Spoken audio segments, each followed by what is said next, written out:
भाजपा विधायक ने की जनसंख्या नियंत्रण और पशु संरक्षण कानून की मांग। विधायक ने कहा कि वह अगले विधानसभा क्षेत्र में विशेष रूप से पशुओं के अनियंत्रित पशु तस्करी पर एक निजी सदस्य प्रस्ताव पेश करेंगे।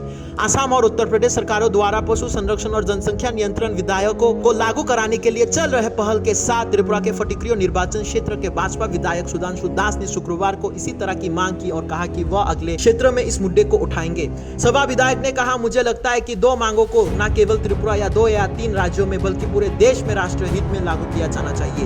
मैं विधानसभा के अगले क्षेत्र में इस मुद्दे को उठाऊंगा। जनसंख्या नियंत्रण पर कानून की अपने मांग के बारे में बोलते हुए दास ने कहा कि देश के आबादी सीमा से पार जा रहे हैं और विस्फोट से निपटने के लिए सरकारों के पास कानूनी ढांचा होना जरूरी है। आज भारत एक गंभीर जनसंख्या उच्छेद की ओर बढ़ रहे हैं, लेकिन समाधान सीमित है। हम अपने भौगोलिक क्षेत्र तक सीमित है, इसलिए सभी राज्य सरकारों को उन लोगों को प्रोत्साहित कराने के लिए कानून बनाना चाहिए जो परिवार नियोजन के सहारे ले रहे हैं और मार्गदर्शन के लिए सरकारी सुविधाओं का उपयोग कर रहे हैं। मुदोन उन्होंने कहा, पशु संरक्षण पर उन्होंने कहा कि वह अगले विधानसभा क्षेत्र में अनियंत्रित पशु तस्करी, विशेषकर पशुधन की तस्करी पर एक निजी सदस्य प्रस्ताव पेश करेंगे।